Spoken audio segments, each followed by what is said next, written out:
We're going now to Chad Blair with a question for Mr. Cayetano. Thank you, Mr. Cayetano. Governor Neil Abercrombie is in the process of taking the natatorium back from the city and developing a volleyball court there. Have you talked to your close friend Neil Abercrombie about his plan? And what is your position on the proposed sports or concert venue? Well, he is a close friend of mine. He wrote the foreword to my book, and we've known each other for many, many years. And I have a deep affection and regard for him and for his opinion. I'd like to sit down and talk to him because I'm really on the other side. I'd like to see the natatorium as the Friends of Kaimana Beach, I think, wanted, which creates more beaches especially for local people. But I'm open to sitting down with the governor because I think I owe him that. I owe him that respect and see exactly what his plans are. You know, I'm not tied into anything, without being flexible to new information.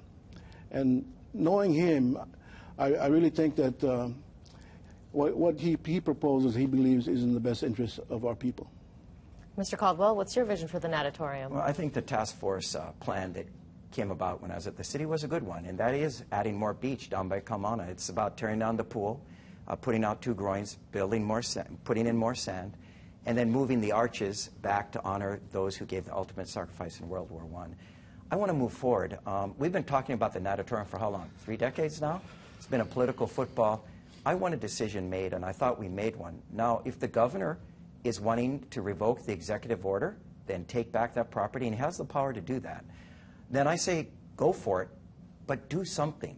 Don't let it languish any longer. We need to improve that area. It is really blighted. The natatorium is both a disrespect for those who died in World War I, and it's an eyesore right in the heart of Waikiki. I'll work with him if that's what he wants to do. But if there isn't a real heart to push forward, then I think we should proceed with the plan that the task force proposed. Andrew Pereira with a question now for Mr. Caldwell. Mr. Caldwell, earlier you mentioned the changing estimates for Ben Cayetano's FAST plan. However, former Mayor Mufi Hanneman mentioned in a press release about the rail project that it would be a 37-mile system from Kapolei to the University of Hawaii at a cost of $3.7 billion. How do you explain to the city voters the changing numbers of the rail project? I don't know when Mayor Hanneman said that, what year, but when I went to the city, I can talk about what was going on then. And then it was a 20-mile system with 21 stations, and it was going from Kapolei and ending at Ala Moana. So I don't know if this is earlier on when they were talking about just the concept of the project. And I would guess that probably when he talked about the $3 billion figure, it was in dollars of that time. That when we talk about the 5.16, it's adjusted to the time that it's being built. So there is going to be a change. And that's how I'd explain it. Having said that, I think we absolutely need to get out to the people on a regular basis, full transparency, answering their questions and their concerns about the cost of this project. And if we don't do that, there's going to be continued pushback against the project. Mr. Cayetano, your rebuttal? Well, the city didn't do that, and that's why there's pushback, and that's why there were 2 lawsuits. One has already been won in state court, and there's another one pending in federal court. The fact of the matter is this project has been rushed, and Mr. Caldwell is part of that, awarding contracts early, even though the funding is not there, making crazy statements like it's cheaper to build it now and tear it down later, and now we find out from reading in the paper that they're building those pillars on land that the city doesn't own. This project has been so mismanaged, and that is why there's been a lot of pushback. I get complaints from people who attended the so-called public hearings. They were giving 2 minutes to testify, and those 2 minutes were strictly enforced by Councilman Nestor Garcia, who at that time was being paid $6,000 a month by a pro-rail organization. We're going to move now to Catherine Cruz, who's got a question for Mr. Cayetano. Ben, you said that you hadn't been down to Waikiki Beach for I don't know how many years, how many decades, but right now the city lifeguards are represented by HGA Unit 3, where a majority of members are clerical workers. Should lifeguards be given their own bargaining unit, and should they have a substation in Waikiki built on open green space in Kapiolani Park? I'm not in favor of a lifeguard station being built on at Kapiolani Park.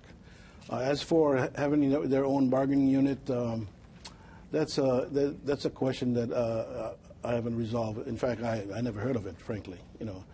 I think that we have enough bargaining units, frankly, having negotiated contracts with the unions. Mr. Caldwell? I go down to Waikiki Beach on a regular basis, either to surf or do stand-up paddleboarding, and sometimes run around Kapiolani Park. And it is an incredible place that a lot of local people do go to and use. As far as the bargaining unit question, I think that there's probably good representation by the HGA. I've not heard that they wanted their own separate bargaining unit. That's news to me. And I think in the end of the day, it's up to the members, the lifeguards, working with their union and to see if they'd like to create a separate one. But I think they're well represented from my time at the city. Regarding building the facility for lifeguards, I also am concerned about putting it on the few last remaining green spaces we have down in Kapiolani Park.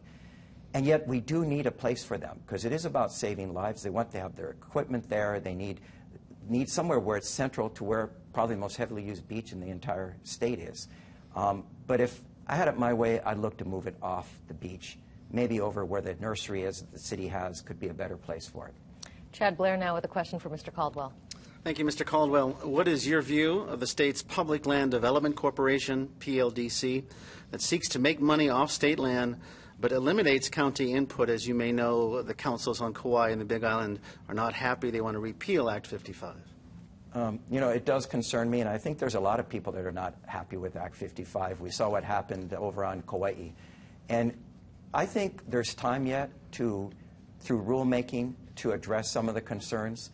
I understand that they want to expedite development, and that's good for everyone. Having been in the private sector for most of my life, time is money. And if we can save on some money and get projects done more quickly, that's good. But there are rules and regs that have been put in place for a real reason to protect all of us. And so I would go a little slower. I also think that the city and county of Honolulu should have a role in this. They shouldn't just be excluded.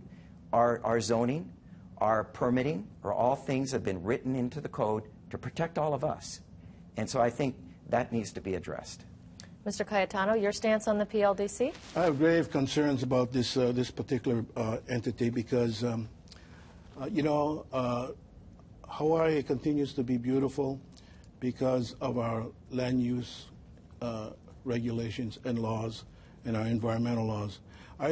I'm not in favor of anything that is designed to circumvent those laws just for the sake of development. At one time in state's history, we had 1/2 of the Japanese investment in the U.S. was here in Hawaii. And we kept this place beautiful, even though the developers would complain, because we enforce our land use and environmental laws. And so that's my concern.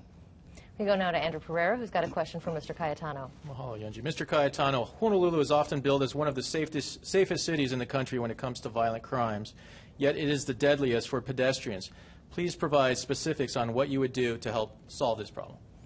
Well, one of the things I'm concerned about, and when we went to Los Angeles, we found out what they would do, is, for example, if you take the Poly, there have been a number of elderly people who have been killed while crossing the Poly Highway, especially in the evening or the late hours.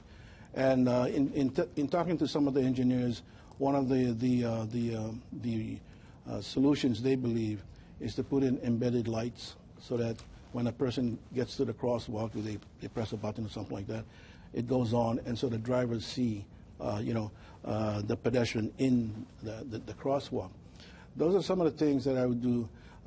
When it comes to traffic, lighting is really important. The same could be done, for example, on King Street as you get close to Macaulay and places like that. Mr. Caldwell, we seem to report on these incidents all the time. What's your solution for the pedestrian issue? Well, it is shameful. I think we rank first in the nation in terms of pedestrian deaths, even in crosswalks.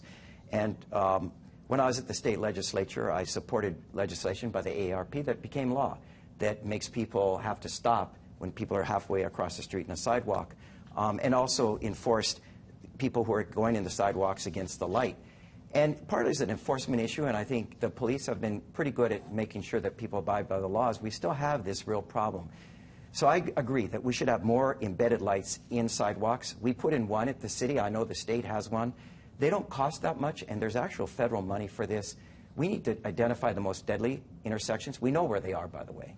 And if I'm lucky enough to be elected mayor, then I will work to put these embedded lights. Also lights on the signs, warning our seniors, don't cross at certain times. And also overhead lights that turn on, motion detectors, so when you step out into a crosswalk, the light goes on at night, so they see our seniors. These are some of the things I would do, and I think it will result in saving lives. Catherine Cruz now with a question for Mr. Caldwell. Well, Mr. Caldwell, much of your support comes from labor unions and the business sector. How do you combat the perception in a believable way that support won't influence the decisions that you make while in office? Well, it's interesting you mentioned that I have support both from labor unions and the business sector, and I just got another endorsement today from a business group.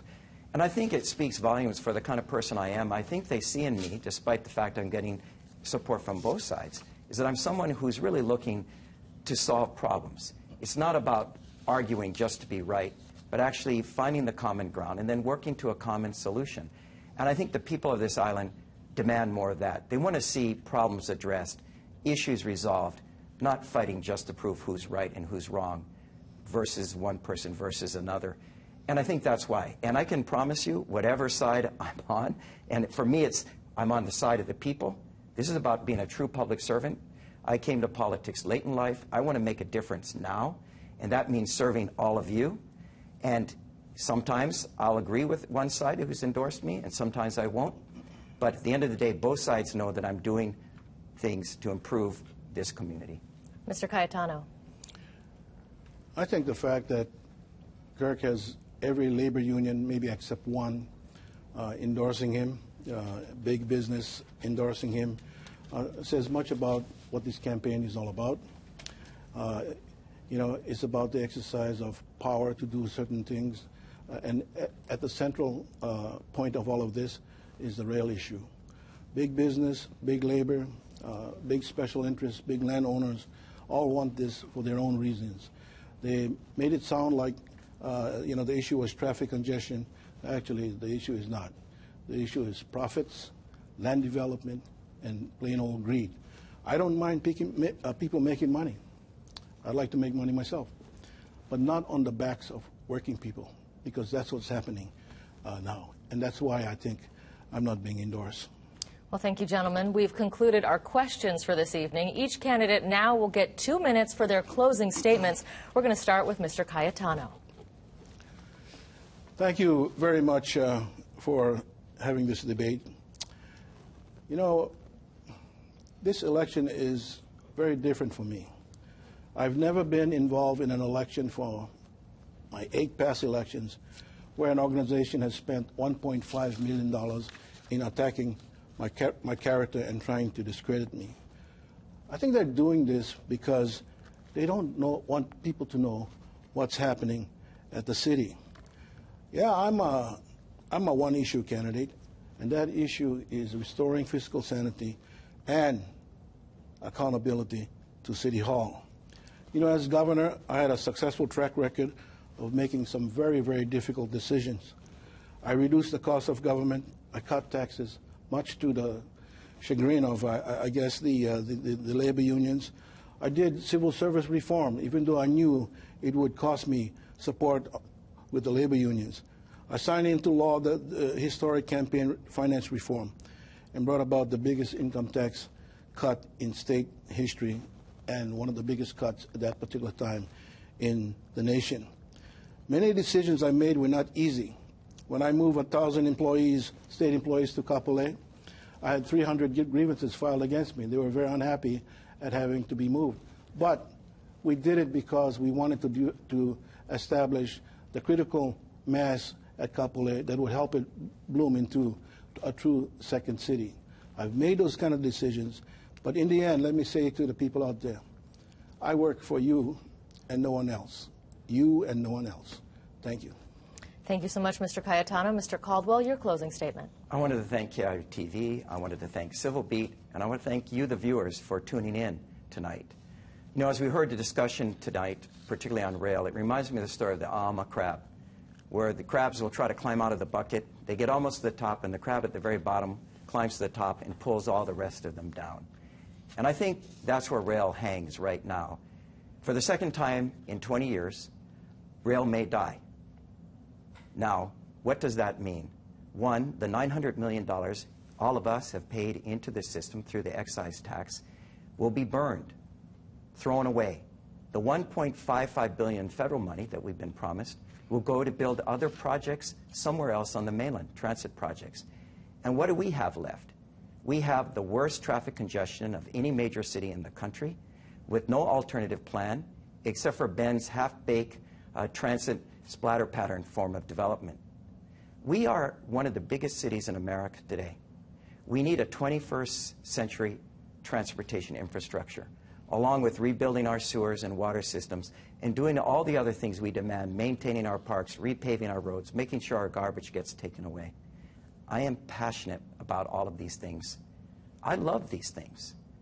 Now, Ben, in his book, if you've read his book, says he's not interested in city issues, not in roads, not in sewers, and I quote, not even in bus routes. And in this, I think he speaks the truth.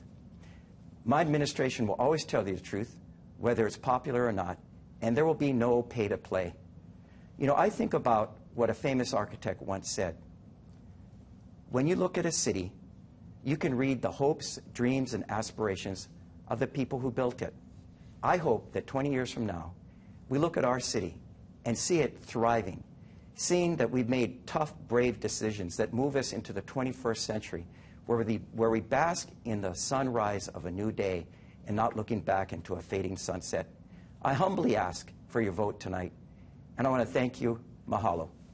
Thank you, gentlemen, for participating in this, the first televised debate since the primary election. Of course, thank you to our panelists, Andrew Pereira, Catherine Cruz, and Chad Blair. And thanks, of course, to Lara Yamada in our web center, and to all of our viewers for tuning in. A reminder, KITV and civilbeat.com will host a live debate in the race for U.S. Senate. Former Governor Linda Lingle and Congresswoman Mazie Hirono will square off at 8 o'clock right here on Tuesday, October 16th. And don't forget, if you're not registered to vote, you have until the close of business on Monday to do so. I'm Yunji Denise, and on behalf of all of us at KITV4 and civilbeat.com, good night.